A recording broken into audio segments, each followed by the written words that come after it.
Bienvenidos una vez más a Menuda Historia. Soy Andrés Cabrera y os quiero agradecer que estéis fielmente al otro lado. En el día de hoy hablaré de 5 tiranos que han producido o producen un fuerte padecimiento a sus pueblos. Hablo de Idi Amin, Jan Bedel Bokassa, Pol Pot, Papa Doc y Gurbanguly Berdimuhamedov. Como siempre os recuerdo que me podéis seguir en @menuda_historia tanto en Twitter como en Instagram. Os leeré encantado por allí. Antes de comenzar quiero hacer algunos apuntes sobre el podcast anterior, el que trataba sobre los hechos acontecidos en el conflicto israelí-palestino. Agradezco las críticas constructivas recibidas, así como los buenos comentarios sobre esa pieza. Algunos me señalasteis que no hablé en profundidad sobre problemas humanitarios, diferencias de clases, intenciones colonialistas de sectores sionistas o del poder armamentístico israelí. Es realmente complicado hablar de todo. Sin embargo, sí me gustaría hacer una fe de ratas, y es que dije lo siguiente. Esta organización decidió enviar una comisión sobre el terreno que elaboró un informe en el que solicitaba la creación de un Estado judío y otro musulmán. Me refería a la partición en 2 estados que propuso una comisión de la ONU. Sin embargo, cometí el error de confundir el término musulmán. Aquí debía haber dicho árabe. Para aclarar a grandes rasgos las diferencias terminológicas, los musulmanes son los practicantes del Islam, mientras que los árabes son los hablantes del árabe. No necesariamente una cosa debe significar la otra. Hay musulmanes no árabes, como millones de indonesios musulmanes, o árabes no musulmanes, como pueden ser los coptos egipcios. Para profundizar en esta diferencia recomiendo el post del Orden Mundial titulado ¿Cuál es la diferencia entre árabe y musulmán? Ahora sí, es turno de hablar de estos 5 excéntricos y maníacos dictadores. Comenzamos con Idi Amin.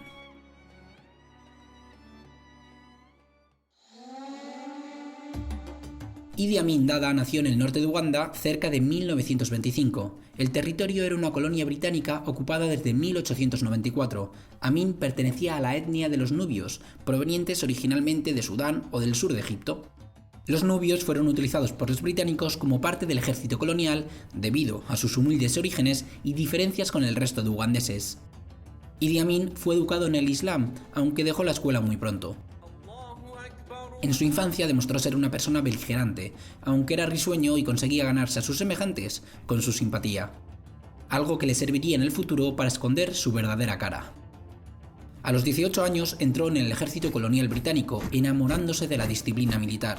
Su pasión fue compartida con los deportes, tanto es así que se proclamó campeón de los pesos pesados de boxeo en Uganda.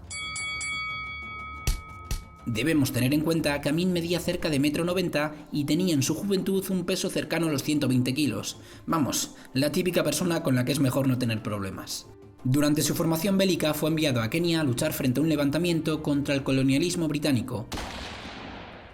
Los británicos también ocupaban Kenia y no estaban dispuestos a que los que consideraban sus siervos se rebelasen. Amin mostró ser un gran soldado en esta guerra acontecida en los 50. Conseguiría ser sargento mayor, el rango más alto que podía tener un africano. Los imperialistas no les permitían ascender más, no fuera a ser que los negros a su servicio se dieran cuenta de lo que estaban haciendo desde un puesto de mando. En un contexto descolonizador, los británicos abandonaron Uganda. En 1962 conseguirían la independencia.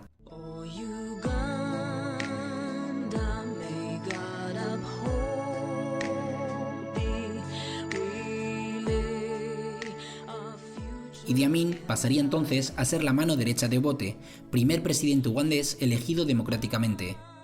En un ejemplo más de cómo se produjo la descolonización africana, Obote pasó de ser un presidente electo a convertirse en dictador del país. Por su parte, Idi Amin estaba consiguiendo más poder que el propio Obote. Los soldados del ejército le eran más fieles. El dictador protegió a Amin después de que éste asesinase con frialdad a 5 o 6 ladrones de ganado. Amin no fue reprendido por estos crímenes y a Obote le saldría caro. Tras tensiones entre los dos hombres, Obote acudió a Singapur a una cumbre internacional. En secreto desde el país asiático mandó detener a Idi Amin por su versión. El mensaje mandado desde Singapur fue interceptado. Aquí hay discrepancias sobre quién lo interceptó. Algunos dicen que fue un soldado fiel a Amin, otros dicen que la propia secretaria de Obote tenía un affair con el Herculeo militar, y que fue esta la que le comunicó las intenciones del dictador. Sea como fuere, Amin supo que había llegado su momento y dio un golpe de estado en 1971. En pocas horas acabó con los soldados que se mantuvieron fieles al antiguo dictador. Obote no podría volver a Uganda hasta que Amin fuera derrocado. Inicialmente el nuevo dictador no tuvo mala crítica internacional, también se ganó el cariño de parte de su pueblo viajando por todo el país dando mítines. Puedo prometer y prometo que nuestros actos de... Tras la simpatía que mostraba delante de su pueblo, Amin escondía una cara terriblemente despiadada. Tras clausurar el parlamento, comenzó a asesinar a todos los opositores, hombres de letras o personas que, según sus estimaciones, podrían echarle del poder. El terror se asentó en Uganda y, como siempre pasa con los tiranos, el destino de los ciudadanos dependería de sus caprichos. Amin aplicó una estrategia muy utilizada por los déspotas, la de buscar un enemigo común. El diferente tiene la culpa de los problemas. Los discriminados serían los ciudadanos de origen indio asentados en Uganda y que gestionaban el 90% de las empresas del país. Los indios habían llegado merced a los británicos para que gestionasen la economía ugandesa. En una decisión sorprendente, el tirano les dio 90 días para que abandonasen el país. Sus empresas serían expropiadas para dárselas a lo que Amin consideraba en sus preceptos racistas ugandeses auténticos. Con esta decisión, el dictador quería reprender a los británicos que se habían negado a darle armas. 50.000 personas tuvieron que salir de Uganda. La decisión, además de en términos humanitarios, fue nefasta en términos económicos. Las personas que pasaron a hacerse cargo de las empresas no tenían ninguna experiencia y la economía del país se hundió. El hambre y el terror al estado policial comenzaron a agravarse. Ejemplo de ello fue la vivencia que relató Kapuczynski en su libro Ébano. Escuchemos.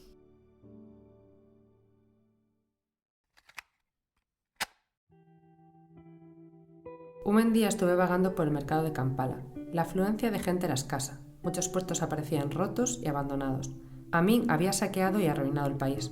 No se veía movimiento en la calle y las tiendas exhalaban un tufo letárgico o simplemente aparecían tapiadas con tablones de madera y contrachapado o con planchas de hojalata. De repente, por la calle que venía del lago, llegó un nutrido grupo de niños corriendo y gritando «¡Samaki, samaki!», que en suajili es pescado.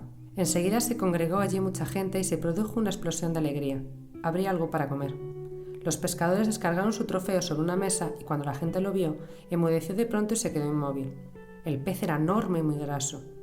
Aquel lago no conocía antes peces tan inmensos y tan cebados, y todo el mundo sabía que los sicarios de Amin llevaban tiempo arrojando al lago los cuerpos de sus víctimas, y que de ellos se alimentaban los cocodrilos y los peces carnívoros.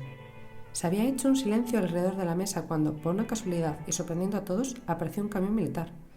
Los soldados vieron a la multitud apiñada y también el pez sobre la mesa, y se detuvieron. Hablaron entre sí durante un rato. Condujeron el camión marcha atrás hasta la mesa y abrieron la tapa. Los que estábamos más cerca vimos que en el suelo de la caja había un cuerpo de un hombre. Y también vimos cómo los soldados llevaban el pez hacia la caja y nos arrojaban a la mesa al muerto, descalzo. Y vimos cómo se marchaban enseguida. Y solo oímos su risa, una risa soez y enloquecida.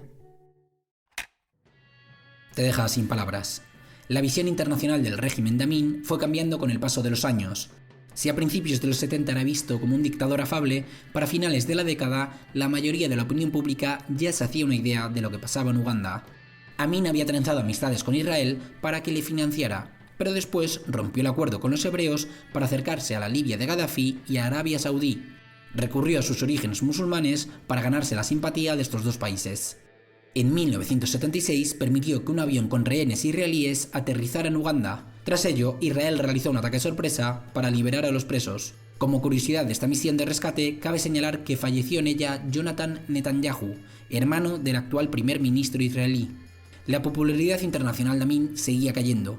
Eso sí, de puertas para adentro, controlaba el brazo armado, la prensa y había acabado con la oposición. Era una quimera que el final de su dictadura viniese desde el interior del país. Una de las pocas excepciones de crítica ugandesa llegó por parte del arzobispo Janani Lugum. Este le reprendió desde el púlpito. A los pocos días sería detenido y procesado sumarísimamente. Los represores al servicio de Amin fingieron que había sufrido un accidente de tráfico. Fuera de Uganda nadie creyó esta teoría. A Amin la opinión de Occidente le importaba poco a estas alturas. Unos años antes había obligado a 15 diplomáticos blancos a arrodillarse ante él. Estas personas debían prometerle lealtad. El dictador se había convertido en un anticolonialista. El principal motivo fue que el Reino Unido no le financió, ya que lo cierto es que él era un hijo del colonialismo.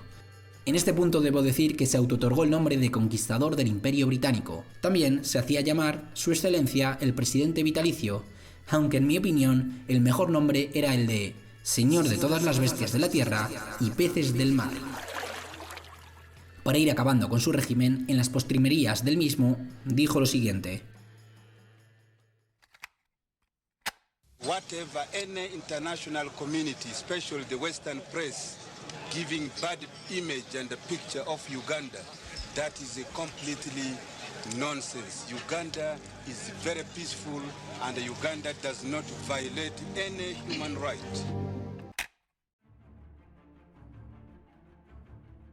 Ante la insistencia internacional, el tirano aseguraba que en Uganda se cumplían los derechos humanos.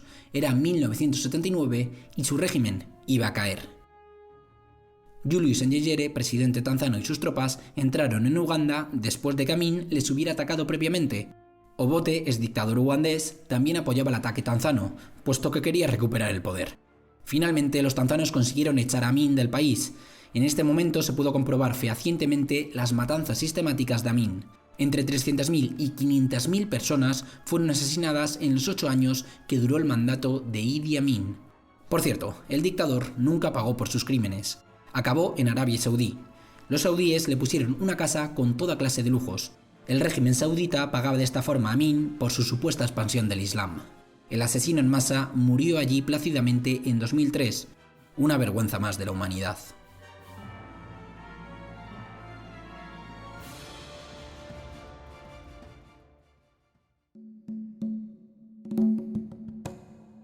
Toca hablar de otro dictador africano, Jean Bedel Bokassa, tirano de la República Centroafricana primero y del Imperio Centroafricano después. Uno de los personajes más enigmáticos y megalómanos de la historia. ¿Cómo os quedáis si os digo que fue acusado de canibalismo? En el juicio llevado a cabo en 1986, este cargo no pudo ser demostrado, aunque para siempre ha quedado el misticismo sobre este posible delito a lo Aníbal Lecter. Quid pro quo, yo le digo cosas y usted me dice cosas. Vamos a escuchar a un cuidador de palacio durante su mandato, así como a su abogado, hablando sobre esta posible antropofagia. Aquí se descubrió un cadáver, aquí en el congelador, de un hombre llamado Marcel Guédé.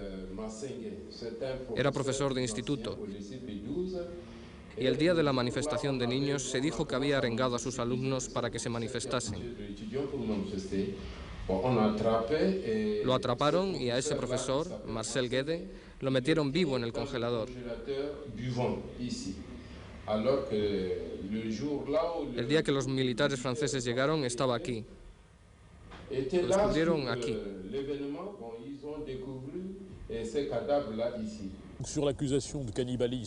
Sobre la acusación de canibalismo, creo que eso forma parte del mito, de lo que yo llamaría la leyenda de Bokassa. Nosotros contamos con un testigo muy bueno, el director del servicio secreto francés, que reconoce en su libro que cuando llegan los paracaidistas franceses miran en las famosas cámaras frigoríficas de Jean Bedel Bokassa y no encuentran cadáveres. Las declaraciones completas se pueden escuchar en un reportaje de Radio y Televisión Española. Además de estos cargos, fue acusado de torturar a miles de centroafricanos de múltiples formas, algunas de ellas sorprendentes. Se dice que metió a sus detenidos vivos en jaulas con leones hambrientos o que echaba los cuerpos de sus enemigos a los 4 cocodrilos que tenía en su palacio. Cuando la dictadura acabó, los ciudadanos asaltaron el hogar del déspota y se comieron a sus cocodrilos. De Bokassa también cabe decir que idolatraba tanto a Napoleón Bonaparte que para emularle se hizo nombrar emperador.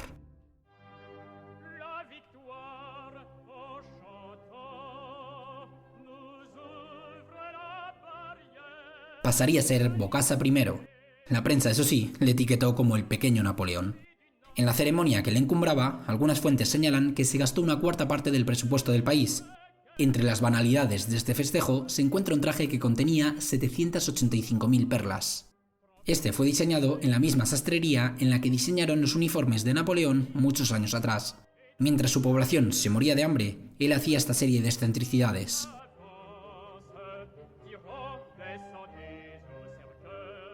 La pregunta que cabe hacerse es cómo llegó Bokassa al poder. La trayectoria de este dictador se puede asemejar a la de Idi Amin. Formó parte del ejército colonial francés. Su infancia fue compleja. Su padre fue fusilado por los colonos y quedó huérfano a los 6 años. Sería tutelado por unos misioneros. Alistarse en el ejército, como pasa con muchos africanos, fue una salida para él. Luchó en la Segunda Guerra Mundial, además de en Indochina o Argelia.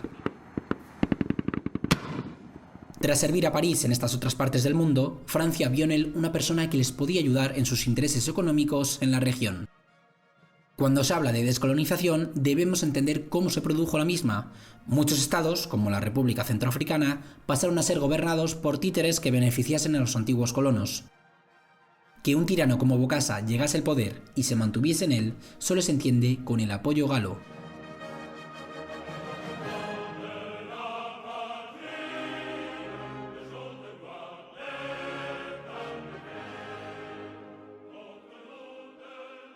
Estos le ayudaron en el golpe de estado que dio a su primo, David Dacko. Bokassa estuvo 14 años al mando del país. Su régimen del terror tuvo diversas fases. Tras 7 años en el poder, se nombró presidente vitalicio. En 1977 se coronaría como Bokassa I. El problema para él fue que sobrepasó una línea, la de que sus fechorías fueran internacionalmente conocidas. El país estaba en la pobreza absoluta. Muchas de las personas que tenían la suerte de trabajar lo hacían siendo parte del sistema policial y llevaban 3 meses sin cobrar. De pronto hubo una revuelta estudiantil por culpa de la obligatoriedad de llevar unos uniformes que no podían pagar. Los profesores instaron a los alumnos a ir a una manifestación de protesta. Unos 300 niños o adolescentes fueron asesinados por los subordinados de Bokassa. Estos crímenes de Estado fueron denunciados por Amnistía Internacional. Francia se hizo la sorprendida, aunque sabían de sobra lo que pasaba allí. Muchos militares galos llevaban años en el país. Se les puede ver en la ceremonia de coronación de Bokassa o en otros actos durante el sistema dictatorial. El general Pétain mandó a 350 paracaidistas del ejército francés para deponer a Bokassa en 1979. Su primo, David Dacko, volvería a estar al mando, aunque duraría poco, y el general Colimba, afín a Francia, terminó en el poder.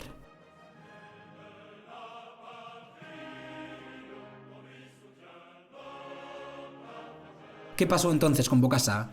Pudo residir en Francia, cerca de Versalles, con algunos de sus hijos, en un palacio llamado el Pequeño Versalles. Por cierto, de Bokassa se dice que tuvo más de 50 hijos. Tenía dinero gracias al expolio que había hecho a las arcas de su país, pero su fortuna fue desapareciendo hasta que únicamente le quedaba la pensión de excombatiente francés. Con los problemas económicos, decidió volver a su país para cometer el juicio que tenía pendiente. 6 años antes, en un juicio en el que no estuvo presente, fue condenado a muerte. Finalmente su pena sería de cárcel, pero cosas de la vida, salió de prisión. Fallecería libre en 1996.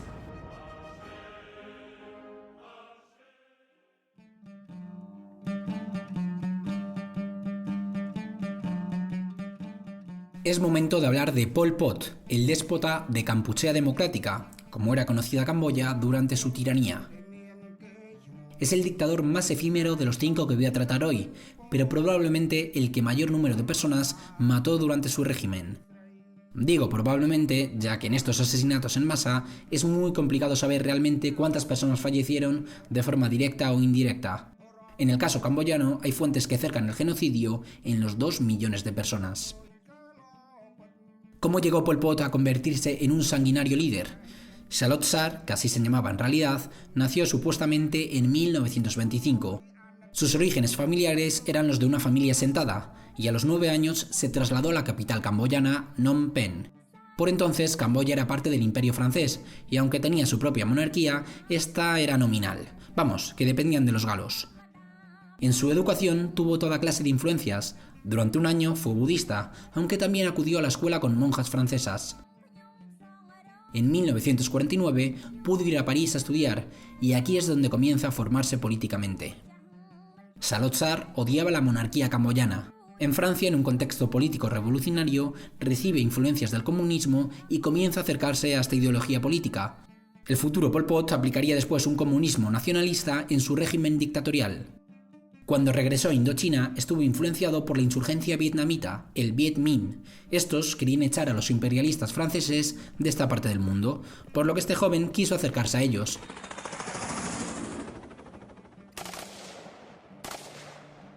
al tiempo se sentiría traicionado por sus vecinos, puesto que no apoyaron una revolución en Camboya.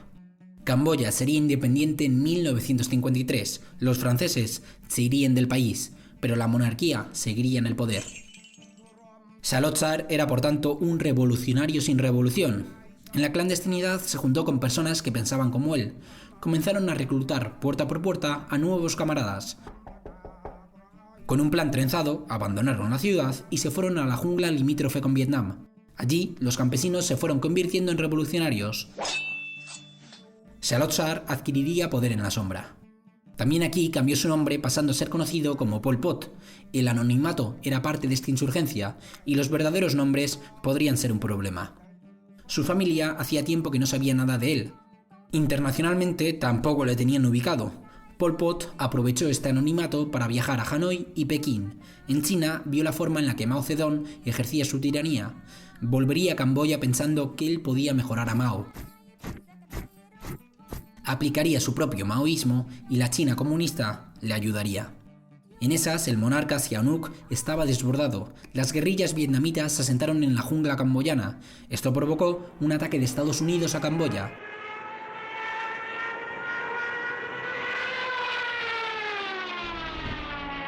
Tras ello, los norteamericanos influyeron, una vez más, en la política de otra nación y provocaron un golpe de estado que expulsaría a la monarquía de Camboya.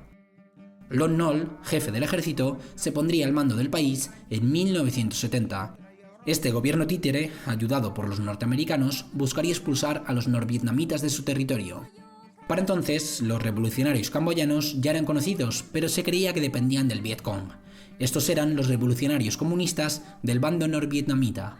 En realidad, la guerrilla camboyana era independiente. Internamente se hacían llamar la Organización.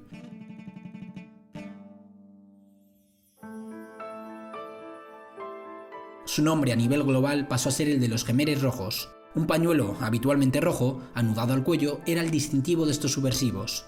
Cuando la guerra de Vietnam finalizó en 1975, los Khmeres Rojos vieron su oportunidad de asaltar el poder en Camboya. Para ello utilizaron al antiguo monarca, al que prometieron devolverle el poder. Con Sihanouk, de su parte, ganaron un fuerte apoyo popular. Los Khmeres Rojos no tardarían en convertirse en amos y señores del país, que pasaría después a conocerse como Kampuchea Democrática. Al antiguo rey, Sihanouk, le dijeron: «Donde dije digo, digo Diego». Le habían utilizado.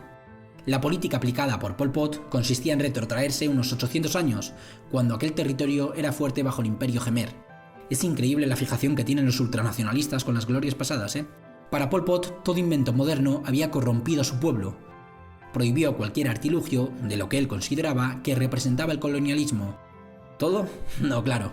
Las armas que estaban bajo su poder sí que se permitirían. En 1975, los ciudadanos con ciertos estudios eran un problema para los Khmeres Rojos. Como suele pasar en regímenes así, los hombres de letras serían masacrados. En su visión del mundo, las ciudades tenían que vaciarse y todos los ciudadanos debían ir a trabajar al campo. El que se oponía era fusilado. Un rasgo que definió a este tirano fue que rompió con los vínculos familiares. Para él no debía haber más familia que la organización. Cualquier vestigio de humanidad sería eliminado. Otra característica de este régimen atroz fue que Pol Pot en un inicio se mantuvo en el anonimato, organizaba el poder en la oscuridad. Hasta 1977, los camboyanos no sabían quién era su líder. Eso sí, una vez que se supo, comenzó el excesivo culto a la personalidad. Pol Pot era el hermano número 1 de la organización.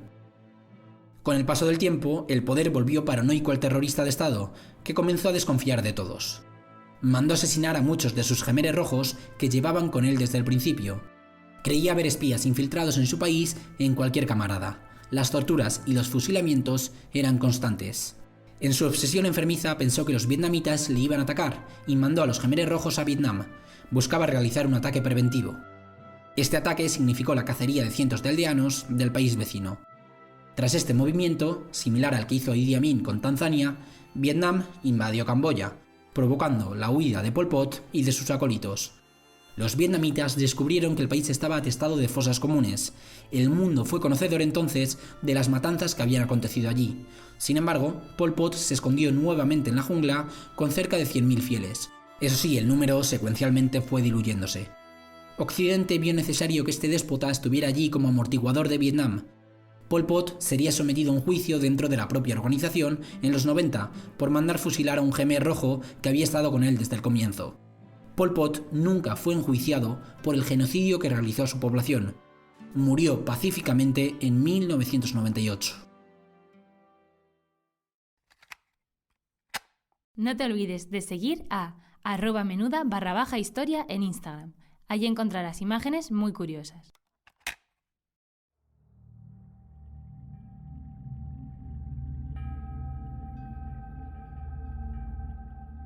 Nos toca viajar ahora al Caribe, concretamente a Haití.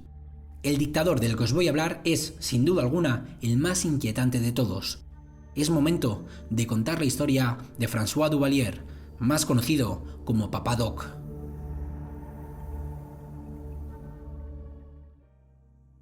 Para hablar de este dictador es necesario tener en cuenta el contexto de Haití. Este estado caribeño comparte la isla de la Española con la República Dominicana. Haití fue el primer país en conseguir la independencia en América tras los Estados Unidos. Tras la Revolución Francesa, los esclavos haitianos dijeron que ellos también querían esos derechos y libertades de los que tanto hablaban en la metrópoli. Para 1804, Haití era independiente tras conseguir echar por la fuerza a los franceses. Se convertiría además en el primer país en abolir la esclavitud. ¿Qué pasó entonces? Francia, Portugal, España y Estados Unidos realizaron un embargo comercial a Haití. No fuera a ser que otras colonias esclavistas se enterasen de lo que habían hecho. La libertad les iba a salir cara. En 1825, Francia obligó a Haití a pagar una desproporcionada cantidad a todos los esclavistas que perdieron sus plantaciones en Haití.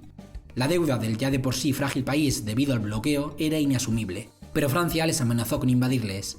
Haití estuvo pagando intereses hasta 1947. Pagaron por ser libres durante 122 años. De verdad, son tremendos los cimientos del mundo en el que vivimos. Los gobiernos de Haití fueron muy frágiles, como es obvio. La mayoría de la riqueza generada se iba al pago de la deuda. Los asesinatos de gobernantes se convirtieron en habituales. De esta forma llegamos a 1915. Estados Unidos, el país de la libertad, invadió Haití. Un joven François Duvalier tenía por entonces 8 años. Tras la marcha de Estados Unidos, que buscaba frenar cualquier gobierno de izquierdas en el país y que sumió a Haití en una nueva deuda desproporcionada, seguiría la inestabilidad en el país. Por su parte, Duvalier comenzó a estudiar medicina, recibiendo una beca para ir a Michigan. Allí descubrió los avances de la penicilina. Cuando volvió a Haití, recorrió los pueblos curando a los enfermos con este gran avance de la ciencia. De esta forma se ganó su mote a mitad de los años 40. François Duvalier pasaba a ser Papa Doc.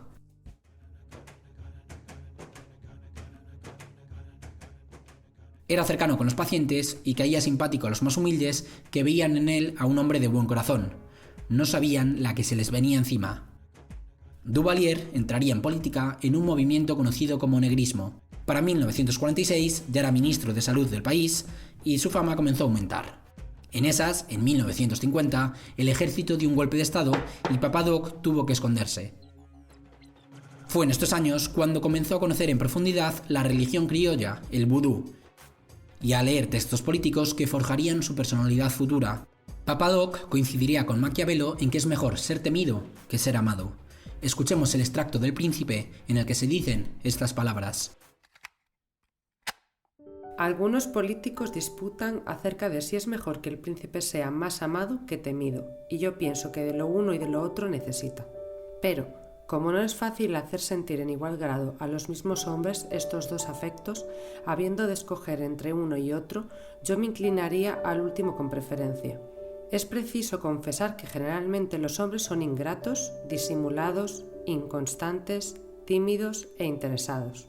Mientras les hace bien, puede uno contar con ellos. Nos ofrecerán sus bienes, sus propios hijos, su sangre y hasta la vida. Pero, como ya tengo dicho, todo ello dura mientras el peligro está lejos, y cuando éste se acerca, su voluntad y la ilusión que se tenía desaparecen al mismo tiempo. El príncipe que hiciera caudal de tan lisonjeras palabras y no cuidara de estar preparado para cualquier evento que pudiese sobrevenir, se hallaría muy expuesto a arruinarse, porque los amigos que se adquieren a costa de dinero y no en virtud de las prendas del ánimo, rara vez se conservan durante los contratiempos de la fortuna, y no hay cosa más frecuente que verse uno abandonado de ellos al llegar la ocasión en que más lo necesita. Generalmente se hallan los hombres más prontos a contemplar al que temen que al que se hace amar, lo cual consiste en que, siendo esta amistad una unión puramente moral o de obligación nacida de un beneficio recibido, no puede subsistir contra los cálculos del interés. En lugar de que el temor tiene por objeto el apartamiento de una pena o castigo, de cuya idea la impresión que recibe el ánimo es más profunda. Sin embargo, el príncipe no debe hacerse temer tanto que deje de ser amable y merezca que le aborrezcan.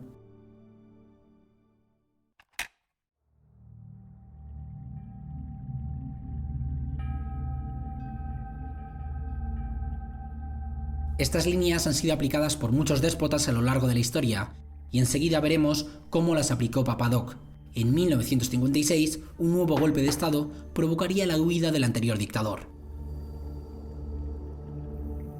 Habría elecciones en el país y Papa Doc se presentaría a ellas.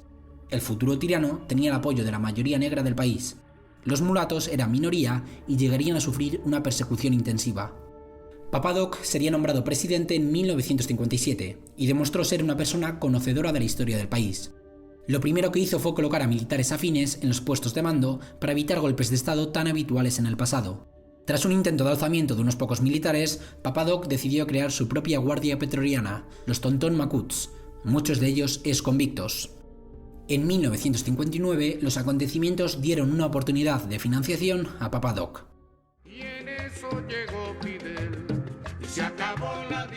En Cuba triunfó la revolución que expulsaba a Fulgencio Batista del poder. El dictador de Haití jugó sus cartas y le dijo a Estados Unidos que él era anticomunista, pero que podía dejar de serlo si no le financiaban. El gobierno de Eisenhower veía con buenos ojos tener un supuesto aliado en el Caribe. El dinero que recibió Papa Doc serviría para enriquecerse y para armar a su milicia. También utilizaría este dinero para defenderse de la República Dominicana. La población haitiana no vio nada de esta ayuda. Como mucho, en algún vídeo grabado por el propio gobierno, aparece Papa Doc repartiendo dólares desde su coche. Aparecen decenas de personas hambrientas siguiendo el coche para conseguir algunos dólares. Creo que es menester en este momento, y en muchos de la vida, escuchar a Eduardo Galeano. La caridad es vertical. Hay un proverbio africano que dice: la mano que da está siempre arriba, siempre encima de la mano que recibe. Y en cambio la solidaridad es horizontal, se desarrolla entre iguales, implica un respeto al otro que va más allá del acto caritativo. Y en el mundo de hoy la solidaridad, te diría, no es muy frecuente. En mi opinión, esta es la diferencia también entre caridad y solidaridad. Volviendo a Papa Doc, en 1959 había sufrido un desmayo provocado por su diabetes. Estuvo en coma durante unas horas. Se cree que este incidente le volvió más paranoico e incluso algunas fuentes señalan que pudo tener daños cerebrales. La realidad es que se volvió todavía más despiadado. Utilizó el misticismo como herramienta.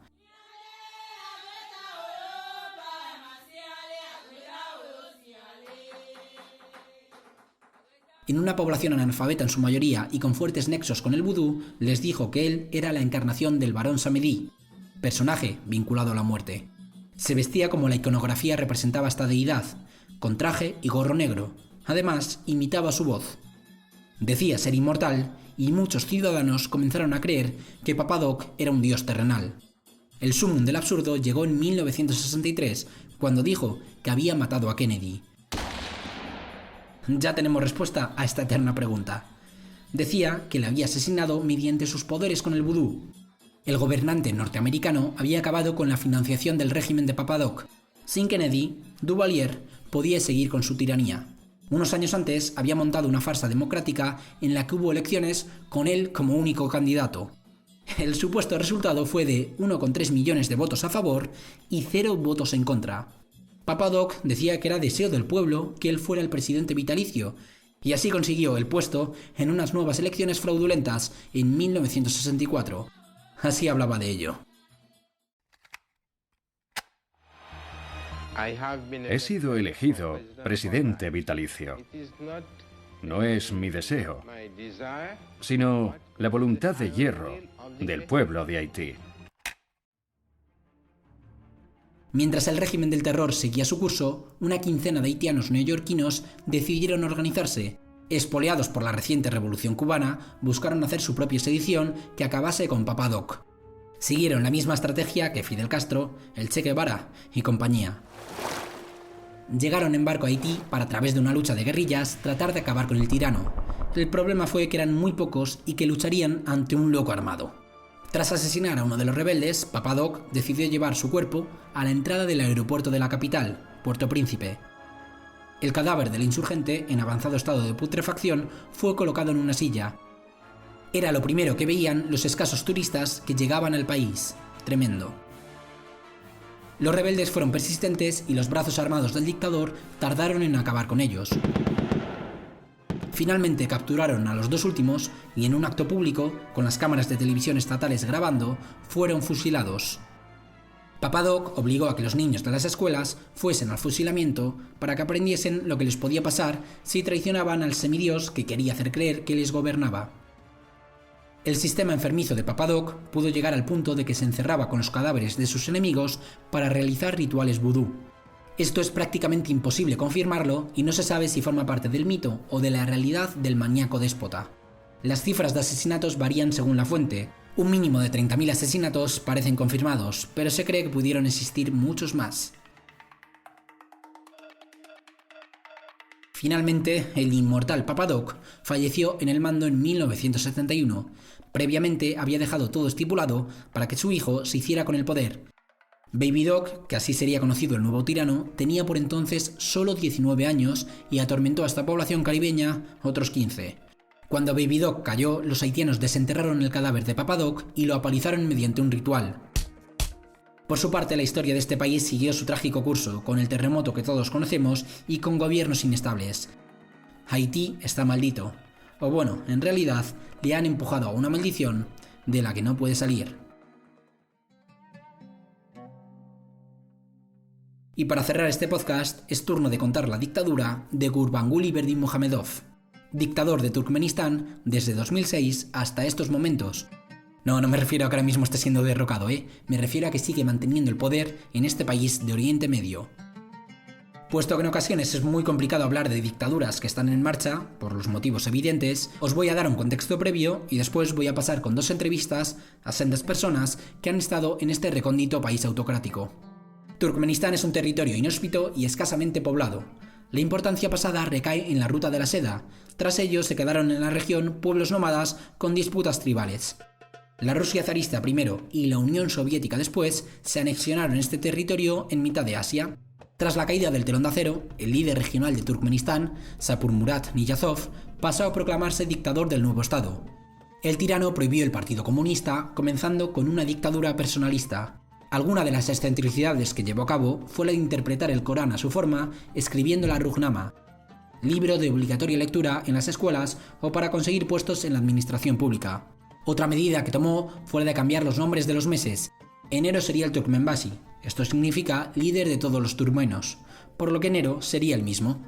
El régimen de Niyazov duró hasta 2006 cuando falleció, y es así como llega al poder Gurbanguly Berdimuhamedov, una persona que siguió la línea excéntrica de su antecesor. Ahora sí, para hablar de este dictador, os presento a Carlos Hernández, periodista que realizó un reportaje en profundidad para el diario de su experiencia en Turkmenistán. Escuchemos. Carlos, lo primero, bienvenido y gracias por concederme esta entrevista. Nada, muchas gracias a ti, Andrés. ¿Por qué decidiste viajar a Turkmenistán? ¿Inquietud periodística? Sí, absolutamente. Es verdad que tenía una espina clavada hacía muchísimos años, que era haber ido a Corea del Norte.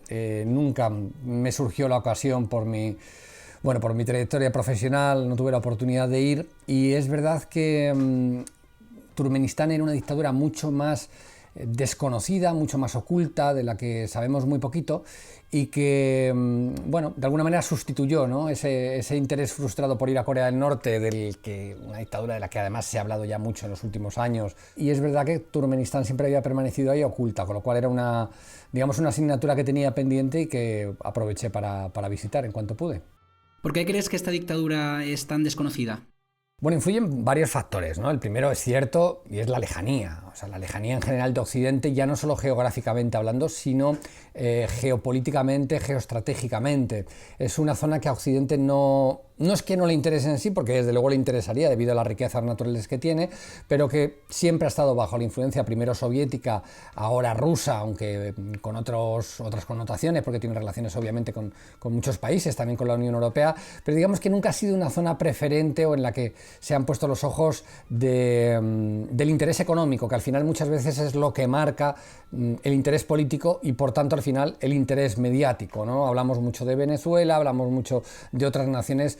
Casi siempre hay detrás, más allá de la situación humanitaria que exista en estos países obviamente, pero el que hablemos de un país o de otro y no de otro, depende en muchas ocasiones simplemente del interés económico que las naciones occidentales democráticas, digamos, tienen en ese país. Y luego hay un segundo asunto que a mí me parece fundamental, y es que este tirano, a diferencia de otros tiranos, no ha molestado a Occidente. Nunca ha molestado a Occidente.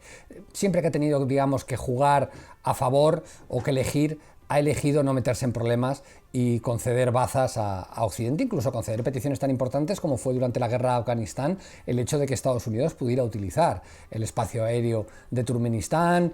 Las relaciones comerciales también han influido en un nivel bastante bajo porque ha habido otros socios más preferentes, pero es verdad que siempre ha habido relaciones comerciales con Estados Unidos, con países de la Unión Europea. Yo haría un paralelismo, de alguna manera, y salvando todas las distancias, con Arabia Saudí. Arabia Saudí es una dictadura brutal, en la que probablemente unido a Afganistán sea el lugar donde las mujeres tienen menos derechos de todo el planeta, y sin embargo, muy pocas veces oímos que los grandes medios y demás se denuncie la situación. En tu reportaje en El Diario hablas sobre la falta de libertad de prensa. En 2018 era el país con peor libertad de prensa. Siendo tú periodista, ¿cómo conseguiste entrar en el país? Bueno, pues haciendo un truco. O sea, me hice pasar por turista. Es obligatorio, aunque seas turista, salvo que quieras intentar conseguir un visado de tránsito que te permite estar entre 3 y 7 días solo en el país, y además que es muy limitado porque tienes que marcar la ruta ya cuando entres en la frontera de por dónde vas a ir, puedes tener problemas, y sobre todo el principal escollo es que muchas veces no te lo conceden, aunque te dicen que probablemente la frontera te lo den, allí te encuentras con que no te dejan pasar. Yo quería asegurar mi entrada en Turkmenistán, y lo que hice es asegurarme primero de contactar con una agencia turística, porque es obligatorio. Si no es ese visado de tránsito, para tú conseguir un visado turístico necesitas contratar una agencia turística local. Entonces yo me intenté informar de qué agencias tenían los mejores contactos o parecían tener los mejores contactos en el régimen para garantizarme ese visado y no tener problemas durante la visita. Y encontré una agencia de viajes, en este caso cuya sede central está en China, que además su objetivo principal son los países más cerrados. Yo pensé que quizás esa podía ser la fórmula para colarme. Una visa de turista, disimular, ocultar obviamente que era periodista, y en segundo lugar utilizar una agencia que yo consideraba que podía ser quizás una de las menos hostiles, o que fueran consideradas menos hostiles por parte de ese régimen, de tal manera que lo gestioné con muchos meses de antelación con esta agencia.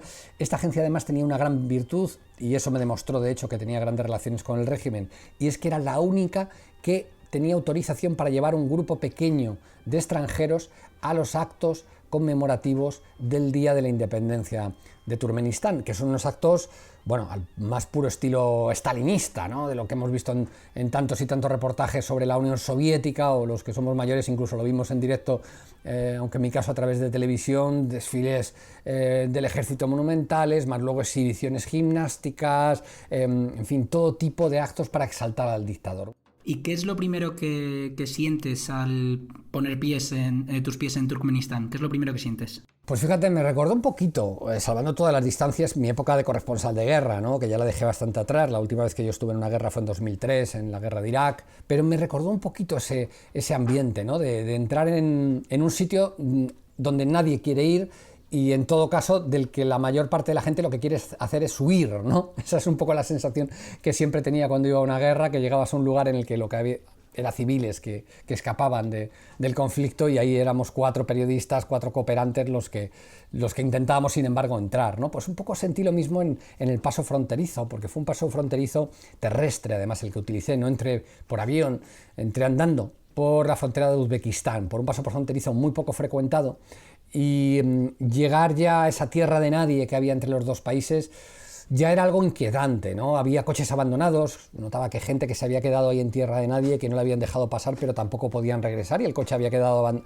abandonado allí y estaba desvencijado, ¿no? Los propios soldados turcomenos, el primer filtro, bueno, fueron bastante estrictos, ¿no? Un poco pesados, yo creo que más por afán de protagonismo que por otra cosa, porque ellos no mandaban nada, eran realmente los dos que custodiaban aquella garita. Y luego ya a partir de ahí, una vez que pude pasar ese primer control y llegué al verdadero control fronterizo, reconozco que fue más sencillo de lo que pensé. El registro de equipaje que me hicieron fue muy ligero, yo no llevaba en cualquier caso nada comprometedor, me había dejado hasta mi carnet de periodista, me lo había dejado en una pensión de Uzbekistán para recogerlo a la vuelta por si acaso me registraban a fondo, que no me detectaran. Y ya una vez que pasé eso, bueno, pues la sensación primero de que ya tenía una persona de la agencia de viajes esperándome, porque tienes que ir acompañado permanentemente de un oficial de turismo que realmente es una persona que siempre reporta a sus superiores, es una especie de guía espía, y a partir de ahí, bueno, pues me moví todo lo que pude, me escapé siempre que pude de su control, y la sensación fue de un país pues muy controlado, con una gente maravillosa en general, pero que cada vez que se le acercaba un extranjero, en este caso cuando me acercaba yo, bueno, pues te veían como que les podías crear un problema, porque realmente sabían que al final hablar con extranjeros en aquel régimen solo te podía traer problemas. Justo quería hablarte de la población. Para ti, ¿cómo eran los turcomanos? Bueno, para mí, en general, una gente hospitalaria, una gente maravillosa, una gente que, pese a esa reticencia que tienen hacia el extranjero, no por odio ni muchísimo menos, sino por miedo a que les puedas crear un problema ante la policía o ante las autoridades, intentaban en algún momento siempre sonreírte, ayudarte, e incluso cuando tenías la ocasión, pocas veces, de quedarte a solas con uno de ellos que hablaba algo de inglés. Yo en ocasiones utilicé también a un ruso que conocí por allí, que me ejercía un poco de traductor, pues bueno, te acababan contando cositas. Es verdad que en general era imposible que se abrieran. A mí me recordó también mucho otras dictaduras en las que he estado trabajando, en las que la gente tiene que tener unas condiciones de confianza muy amplias, ganártelas durante muchos días, cosa que en mi caso fue absolutamente imposible, para que te contaran la realidad. Pero te iban dando pildoritas. Recuerdo muchísimo como un par de personas a las que después de hablar con ellos les hice unas fotografías y demás, después de pedirles permiso obviamente, personas encantadoras. Al irme me insistieron mucho: por favor, quédate la foto para ti, pero no la subas, y me decían, fíjate, no la subas a YouTube. Y le decía, no, tranquilo, que no lo voy a subir a ningún lado. Ni sabían lo que era YouTube, porque las redes sociales allí están, bueno, pues están censuradas. No puedes acceder a YouTube, no puedes acceder a Twitter, ni a Facebook, ni a nada por el estilo, porque están censuradas por la red y no te permite el acceso. Pero sabían que YouTube era sinónimo de problemas. Esta es una excentricidad. En tu reportaje cuentas muchas que hay en este régimen. Particularmente, ¿cuál te sorprendió más? Es que son tantas. Es verdad que Ashgabat te impresiona entera, ¿no? Una ciudad blanca, marmórea, muy bonita, realmente muy moderna, bueno, un tanto faraónica, pero es verdad que es una ciudad que te sorprende mucho, te recuerda un poquito salvando las distancias, a un Dubái, pero sin tanto rascacielo y demás, ¿no? Muy cuidada, muy limpia. Y a continuación lo que te das cuenta es que toda esa parte de la ciudad, la parte nueva, la parte bonita, está desierta, no hay nadie, no ves a nadie por la calle salvo la gente de limpiezas. Eso quizás es lo que más te impresiona. A partir de ahí, el hecho de que los coches no puedan entrar en la ciudad si están sucios, tengan la obligación de lavarlos en unos lavados gigantes que hay, además, unos lavados manuales, en este caso no automáticos, sino en todas las carreteras de acceso a la ciudad, lo tienen que lavar antes de entrar, porque si no los policías que custodian los checkpoints de acceso a Ashgabat te hacen dar la vuelta.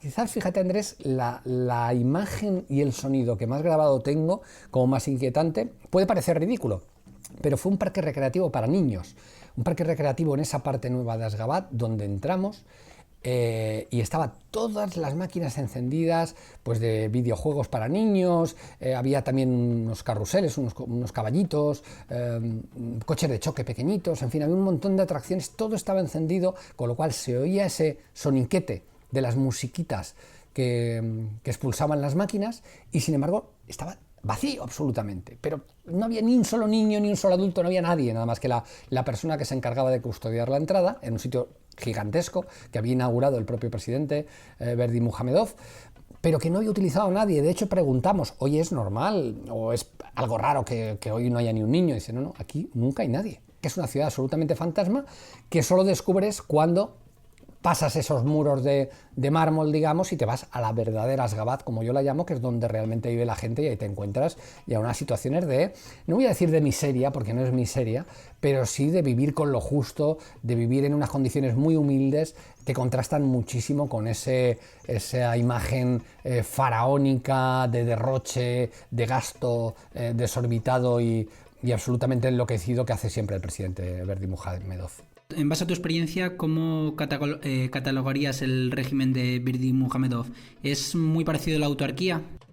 Sí, desde luego. O sea, es una dictadura que intenta además mantenerse con las riquezas naturales y con la propia producción que tiene interior. Es verdad que luego juegan mucho también a exportar la propia, pues eso, el gas, algodón, que es uno de los mayores también productores de algodón, de tal manera que sí juega la exportación y juega el comercio internacional, pero a la vez es una dictadura que necesita para su supervivencia estar lo más cerrada posible al exterior. A mí me da pena que en cierto modo muchas ocasiones cuando se trata por medios occidentales, que es muy pocas veces, se le da un toque anecdótico. Se habla de las excentricidades del dictador, porque es que son muchas. No voy a decir loco porque para mí no es un loco, es un dictador con todas las palabras y que lo tiene muy claro, ¿no? Pero es un excéntrico que toma medidas como esta que he comentado de los coches, o como proteger a los caballos, como una raza especial, no poderles cambiar de hecho el nombre a los caballos. Una vez que nacen le dan un nombre y está prohibido por ley que se le cambie el nombre al caballo. Pero casi siempre Occidente se queda con esas excentricidades muy llamativas y no ahonda en que detrás de eso, que casi te puede dar risa y te puede generar hasta una cierta simpatía de, joder, vaya loco este. No, es que es una dictadura muy férrea en la que al opositor lo encarcelan o lo matan directamente, y el que no tiene que escapar al extranjero. Yo, de hecho, toda la oposición con la que contacté para estos reportajes, los portavoces de la oposición, todos vivían en el exilio.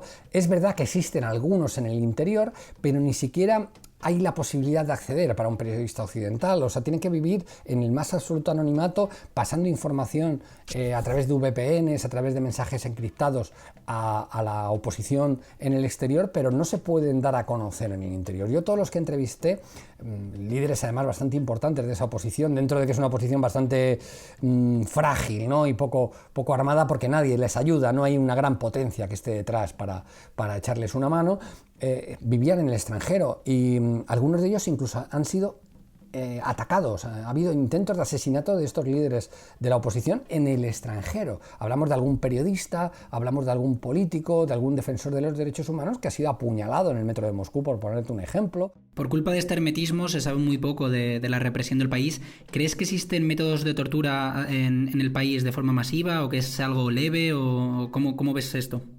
No, existen, por supuesto.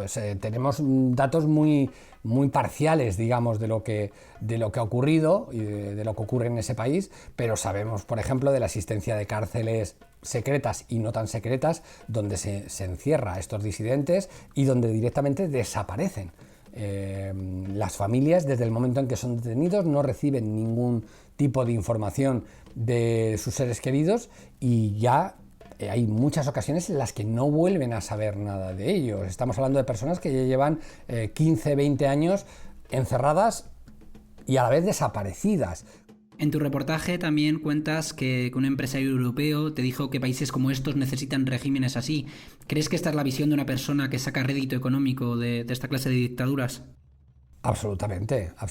O sea, es la visión más egoísta, ¿no? de ese capitalismo y de esa economía más salvaje y más desprovista de sentimientos. Lo dijo tal cual. Estábamos precisamente, fíjate, en uno de los actos de conmemoración del aniversario de la independencia de Turkmenistán, un acto de exaltación del líder, y en la zona en la que estábamos los pocos extranjeros turistas, que éramos muy poquitos, estaban también concentrados los poquitos empresarios extranjeros que tienen sede permanente allí, que tienen sus oficinas allí en Ashgabat, y bueno, estuvimos charlando un rato. En este caso era el responsable de una empresa francesa que se dedicaba, entre otras cosas, a construcción de carreteras, de infraestructuras y demás, y esa era su visión.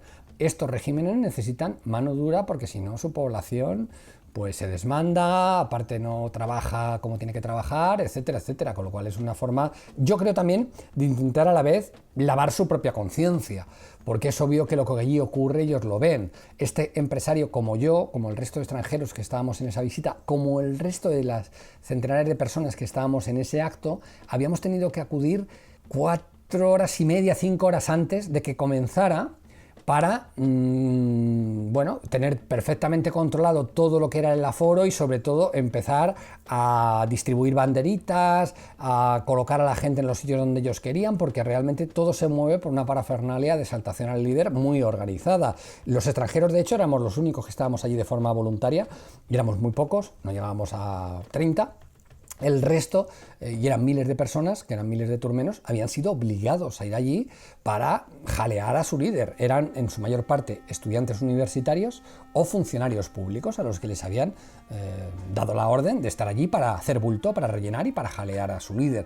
Todo eso, ese empresario y todos los demás empresarios y todos los políticos que alguna vez han tenido que hablar de Turkmenistán y que conocen mínimamente la realidad, saben que es así. Saben que es un pueblo absolutamente oprimido, tiranizado, donde no se respeta ningún derecho humano, pero la pasta es la pasta. En base a tu conocimiento sobre este país, ¿crees que este régimen se mantendrá hasta que el dictador fallezca, como pasó con su antecesor? Bueno, pues tengo bastantes dudas de que no perviva, de que no perdure a la muerte de Berdimuhamedov. De hecho, ya ha habido varias veces que ha habido rumores sobre que había fallecido. Yo la sensación que tengo es que no sería nada descartable que se produjera una sucesión, porque, insisto, si no molesta a nadie el régimen, si no tiene un enemigo internacional poderoso, claro, que quiera cambiar el régimen porque le interese, es complicado, salvo que se produjera una revolución, algo que es bastante complejo debido al extremo control que existe en el país. Yo veo bastante difícil el que se produzca simplemente una caída del propio régimen por la muerte de Berdimuhamedov. Incluso él está jugando a la posibilidad de dejar a uno de sus hijos como heredero. ¿Qué podría cambiar esto? Que alguna gran potencia, ya sea Rusia, ya sea China, ya sea Estados Unidos, bueno, de repente tenga un gran interés en tener un mayor control, una mayor influencia en ese país, y entonces promueva un movimiento de oposición, financie, actúe, intrigue, como han hecho en tantos y tantos otros países. Pues Carlos, muchísimas gracias. La verdad es que ha sido bastante ilustrador. Nada, muchas gracias a ti, Andrés. Un saludo.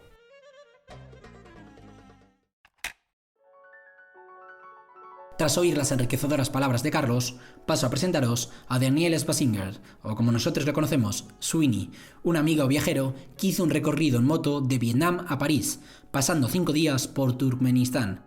Escuchemos sus experiencias en uno de los países más herméticos del mundo. Bueno, Dani, lo primero, bienvenido. ¿Qué tal? Hola, buenos días, ¿todo bien? ¿Y tú? Pues bien, aquí andamos. Te quería preguntar, tú hiciste un viaje en moto Vietnam-París. ¿Cómo se produce eso? Bueno, eso fue en 2015-2016 y empezamos, la idea era ir en moto Vietnam a París. Claro, empiezas con la idea, con la ilusión. Y bueno, hicimos partes en moto, partes a dedo, partes viajando en barco. Y bueno, ahí al final llegamos, que es lo importante. ¿Y cómo conseguiste entrar en Turkmenistán? Bueno, pues la historia es bastante surrealista, porque hasta la India, ¿vale? Empezamos por Vietnam y hasta la India éramos 4. Entonces uno se enamoró de una israelí y se fue a Israel, y otro se volvió a Australia, que salió una oferta de trabajo que imposible de rechazar. Entonces quedamos 2 y empezamos el viaje por Tayikistán, Uzbekistán y Turkmenistán hacia Irán. Esa era la idea. Pero para Turkmenistán hay 2 opciones. O tú entras con una reserva de tour o con un guía, o te dan una transit visa, que es un visado de tránsito que tú puedes cruzar del norte al sur, digamos de Uzbekistán a Irán o de Irán a Uzbekistán.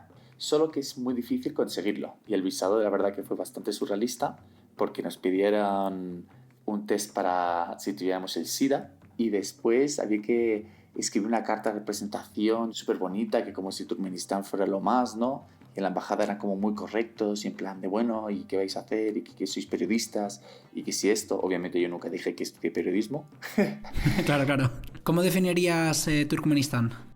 Es un mundo aparte, sinceramente, es un país que vive muy protegido por el gobierno, digamos.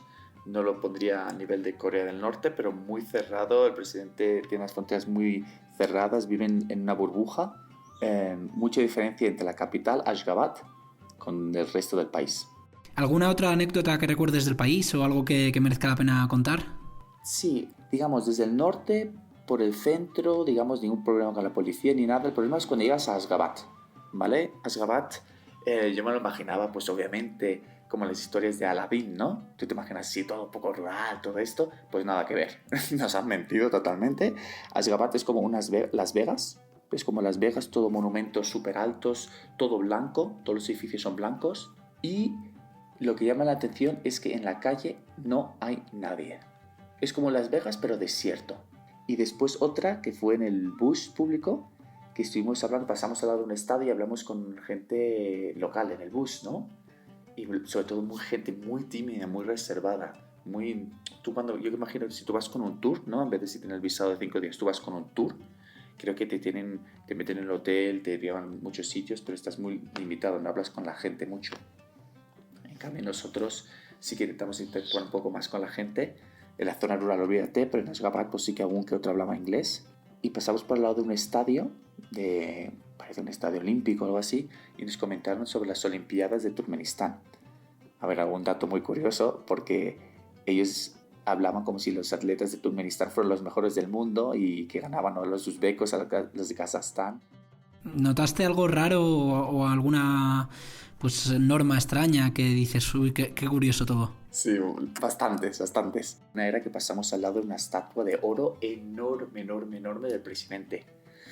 Y entonces ponía debajo en inglés, no es que yo necesite la gloria, es lo que el pueblo necesita. Todos los sitios, pasamos por librerías, pasamos por cualquier cosa, o cuadernos de cualquier libro, algo así, hay como post-its o imágenes del presidente.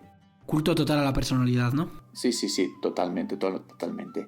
También el hombre tiene una obsesión, que eso lo vivimos nosotros en persona, que está obsesionado que le asesinen. Creo que hay una historia familiar o también hay que, no sé, está como obsesionado que le asesinen, porque hay 2 anécdotas muy buenas, personales vividas, que nosotros estábamos, creo que en Ashgabat estuvimos 2 días. Pues justo una mañana que estábamos andando por ahí, nos dijeron, no podéis estar en la calle, está prohibido. Y nos metieron en un recinto así, digamos, un centro comercial, ¿no? Algo así parecido. Y era porque el presidente, cuando sale de casa y va, digamos, a las oficinas o a su centro de trabajo, congreso, cualquier historia, se dividen digamos, 3 furgones diferentes en 3 calles diferentes. Entonces no se sabe en cuál de los 3 coches está el presidente. Para evitar el asesinato, claro. Para evitar el asesinato. Entonces eso lo hace cada día. Y entonces tú, durante esa época, creo que por la mañana y después temporada del día, durante la mañana y por la tarde, no se podía salir a la calle. Luego nos enteramos, nos lo contó nuestro amigo con el que estábamos, ¿no? Me dijo, ¿estáis locos? ¿Qué hacéis ahí en ese momento en la calle? Y dijimos, no sé, no lo sabíamos. Y la otra es el día que intentamos cruzar a Irán, vamos a la frontera y nos dicen los de la frontera de Turkmenistán, no podéis cruzar. Y nosotros, ¿cómo? No, si tenemos para Irán, tenemos todo en regla, tenemos también el visado de Irán. Y dice, no, tenéis que esperar 3 horas, 4 horas, 5 horas. Y nosotros, ¿por qué? ¿Qué pasa? Y dice, no, porque el presidente estaba justo en un tour o cabalgando con su caballo, porque Ashgabat está muy cerca de la frontera de Irán. Y estaba el presidente por la mañana, que creo que eran las 8 o 9 de la mañana, yendo con caballo por las montañas. Entonces, claro, habían cerrado la frontera y todo tránsito, todo eso por esa zona para que nadie pueda molestar al presidente. ¿Es el país más extraño en el que has estado? Sí, de todo el viaje, definitivamente. Sí, tanto la cultura, ¿no? Que es como una mezcla de, digamos, Irán, que es la antigua Persia, y Uzbekistán, muy influenciada por la antigua USSR. Sí, la URSS. la URSS. Entonces, muy influenciado, pues es una mezcla entre los dos. También la policía o el militar, digamos, sabe que tienen el poder.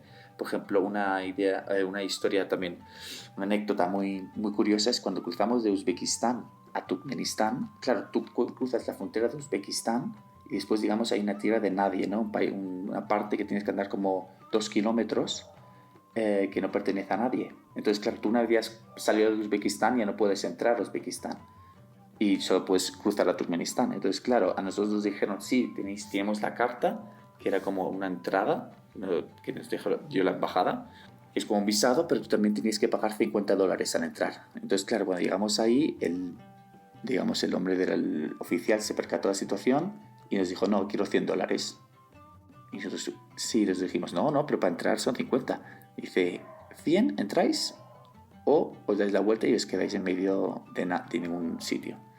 Entonces fue bastante que ya nos dimos cuenta de, cuidado con este país, hay que tener un poco cuidado. Obviamente no era fácil conseguir el visado de 5 días. Pues Dani, muchísimas gracias, la verdad que ha sido un placer hablar contigo. A ti. Un placer, Andrés. Un abrazo. Un abrazo, hasta luego, cuídate. Y hasta aquí el podcast de hoy. Ha sido un verdadero placer hablar con dos personas que a buen seguro han enriquecido el podcast.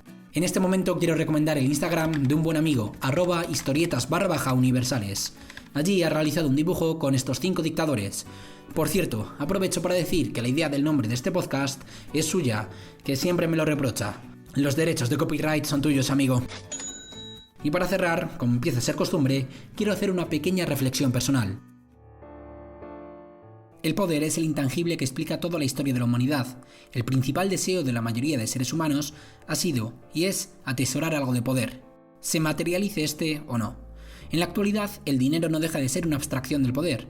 El excesivo anhelo de este, sea en la forma que sea, sin ninguna clase de control, está encaminado a convertirse en despotismo, en abuso de poder. En mi opinión, los seres humanos debemos frenar estas ansias desmesuradas que pueden corromper nuestra propia moralidad individual o colectiva. La forma de frenar estos impulsos no siempre surge de uno mismo, sino que son otros los que deben parar los pies al corrupto. Aquí radica para mí el problema. Hay ocasiones que no es fácil saber cuándo las ansias de poder se han convertido en tiranía, o cuando se sabe, quizás es demasiado tarde. Por ello creo que este sentimiento se debe canalizar desde un inicio, desde las primeras fases de la educación, buscando una forma de que estos deseos, en caso de que sean intrínsecos al ser humano, favorezcan al colectivo y no al individuo. Si es posible llevarlo a cabo o si el anhelo de poder individual es propio del ser humano, es un asunto que puede llevarnos horas y horas y en el que quizás no saquemos nada en claro. También puede que la búsqueda de respuestas nos convierta en personas más lúcidas, como suele ocurrir. En mi opinión, eso sí, la educación y por ende el sistema son los culpables de que nos creamos indispensables, reyes del mundo, cuando no significamos prácticamente nada como individuo y solo somos algo en colectivo.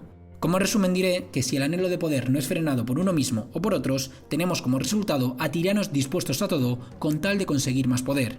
Muchas gracias por escucharme, a todos y todas. Adiós. Gracias por escuchar Menuda Historia, un podcast de Andrés Cabrera.